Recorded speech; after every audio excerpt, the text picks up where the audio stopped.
Hello दोस्तों, आज मैं आप सभी के बीच में एक महत्वपूर्ण वीडियो लाया हूँ। यह वीडियो एग्रीकल्चर से संबंधित है, तो मैं चाहूँगा कि आप यह वीडियो लास्ट तक ज़रूर देखें।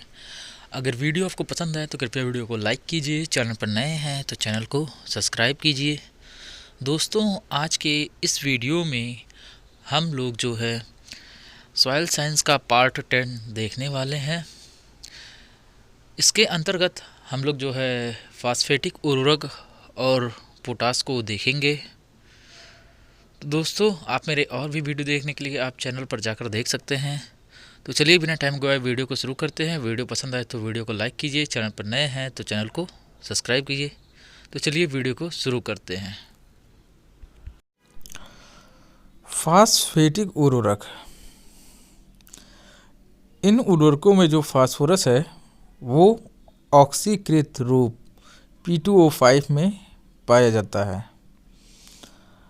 और फास्फोरस निकालने के लिए फार्मूला क्या है?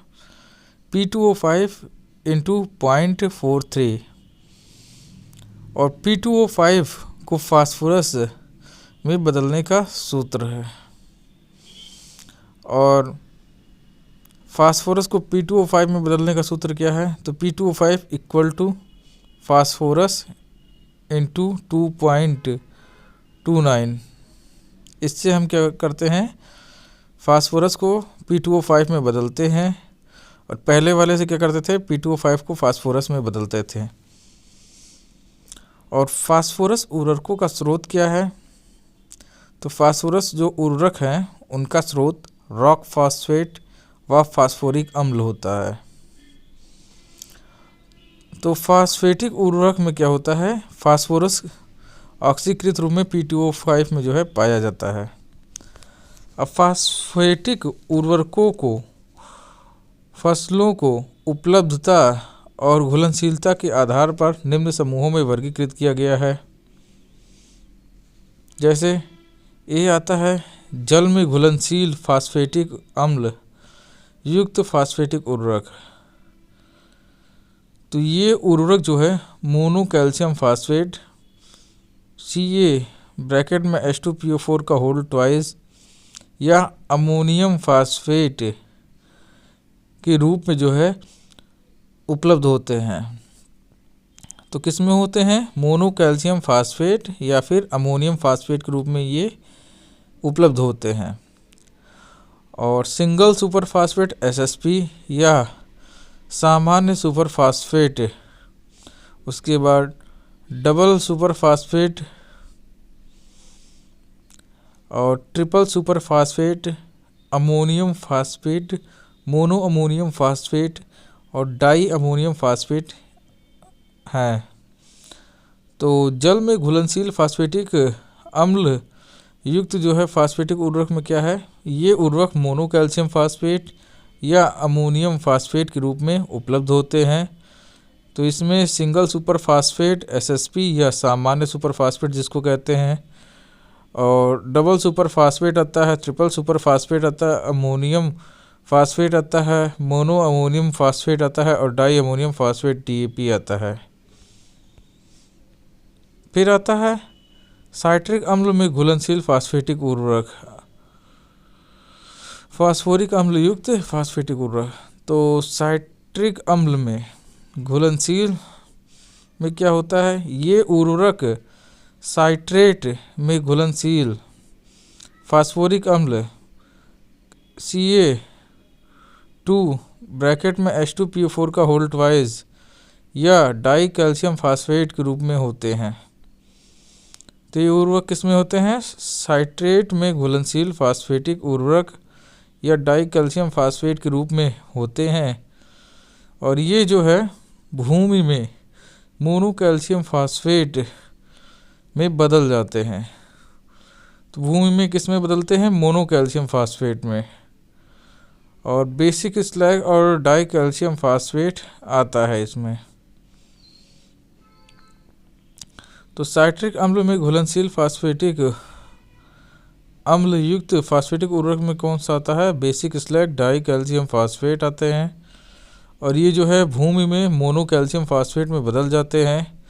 और ये जो उर्वरक होते हैं वो साइट्रेट में घुलनशील फास्फोरिक अम्ल या डाई कैल्शियम फास्फेट के रूप में होते हैं। उसके बाद तीसरा आता है जल व साइट्रिक अम्ल में घुलनशील फास्फोरिक अम्ल युक्त फास्फेटिक उर्वरक।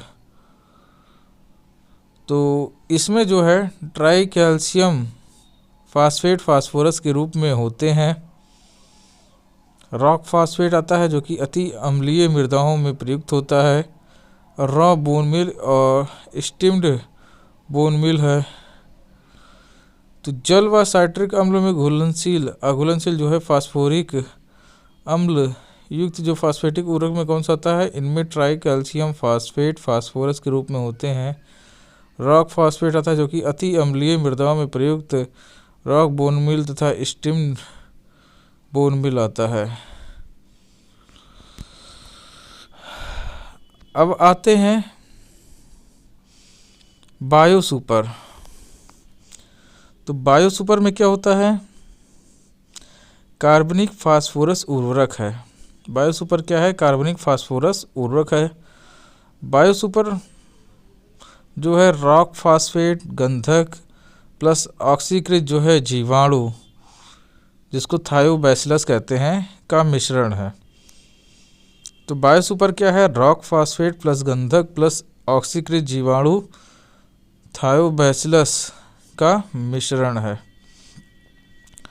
तो फास्फोरस में हम लोगों ने क्या देखा कि जो फास्फोरस फास्फेटिक उर्वरक है, इसमें फास्फोरस जो है ऑक्सीकृत रूप में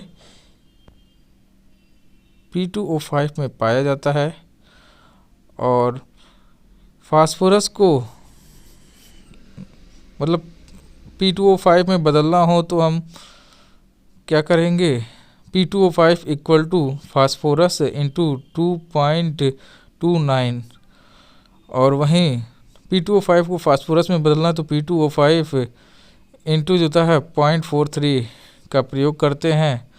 और फास्फेटिक उर्वरक का स्रोत क्या है, रॉक फास्फेट या फास्फोरिक अम्ल होता है।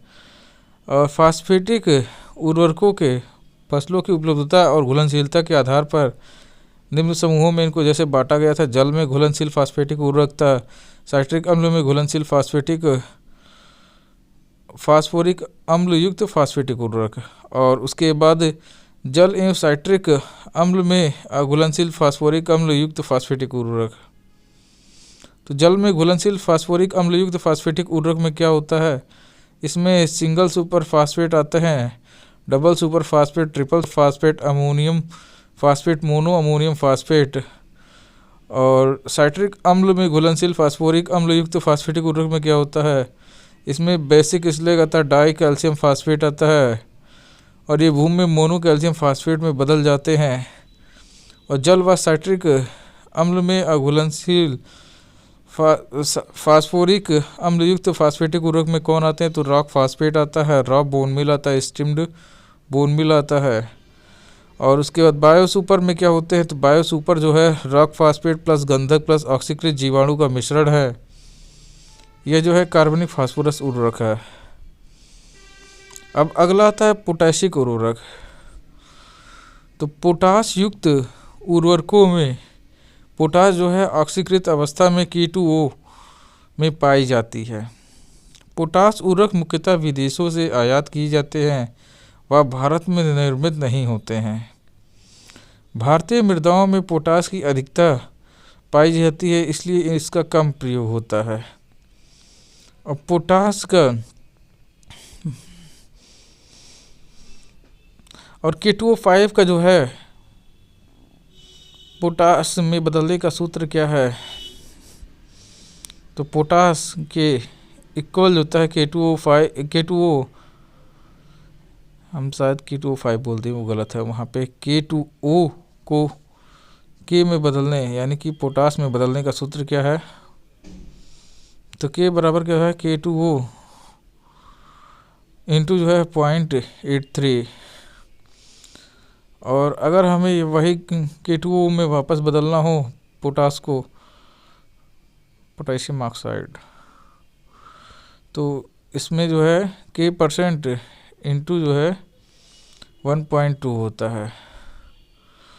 और पोटाशिक उर्वरकों को दो समूहों में विभाजित किया जाता है, एक क्लोराइड के रूप में, एक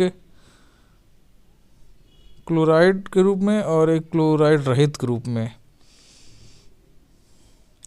अब क्लोराइड रूप में क्या होता है, जैसे पोटेशियम क्लोराइड आता है, म्यूरेट ऑफ पोटास आता है, इसमें सर्वाधिक 60% पोटास पाया जाता है। इसका प्रयोग आलू, गन्ना, तंबाकू आदि फसलों में नहीं करना चाहिए। इसके स्थान पर जो होता है पोटेशियम सल्फेट का प्रयोग करना चाहिए। अब क्लोराइड रहित में क्या होता है, इसमें पोटेशियम सल्फेट SOP और पोटेशियम नाइट्रेट आता है, और उसके बाद आता है तरल उर्वरक आता है, लिक्विड फर्टिलाइज़र। तो इन उर्वरकों में पोषक तत्व तरल रूप में पाए जाते हैं, जैसे एनहाइड्राइड अमोनिया हो गया। फिर दानेदार ग्रेन्यूल्स फर्टिलाइज़र में क्या होता है, इन उर्वरकों में जो है एक समान आकार के स्थायी दाने होते हैं, जैसे यूरिया और DAP। तो दानेदार उर्वरक में कौन आते हैं, तो यूरिया और DAP आते हैं, और एक समान आकार के जो है स्थायी दाने होते हैं। और तरल में क्या होता है, लिक्विड रूप में रहेगा, एनहाइड्राइड अमोनिया आता है। और क्लोराइड रहित रूप में कौन आता है, तो पोटेशियम सल्फेट आता है, SOP और पोटेशियम नाइट्रेट। और उसके बाद क्लोराइड रूप में कौन सा आता है, तो इसमें पोटेशियम क्लोराइड या म्यूरेट ऑफ पोटास, इसमें 60% जो है पोटास पाई जाती है। इसका प्रयोग कहाँ नहीं करना चाहिए, तो आलू, गन्ना, तंबाकू आदि फसलों में नहीं करना चाहिए, और इसके स्थान पर जो है पोटेशियम सल्फेट का प्रयोग करना चाहिए। भारतीय मृदाओं में पोटास की अधिकता होती है, और अतः इसका जो है प्रयोग कम होता है। और पोटाशिक उर्वरकों को दो समूहों में विभाजित किया जाता है, कौन कौन सा है, तो क्लोराइड है रूप में, एक क्लोराइड रहित रूप में। रहित मतलब जिसमें होता नहीं है। और तो ये वीडियो था यहीं तक। तो दोस्तों, ये था आज का वीडियो। अगर वीडियो आपको पसंद आए तो कृपया वीडियो को लाइक कीजिए। अगर चैनल पर नए हैं तो चैनल को सब्सक्राइब कीजिए। मिलते हैं हम आपसे अगले वीडियो में, तब तक के लिए।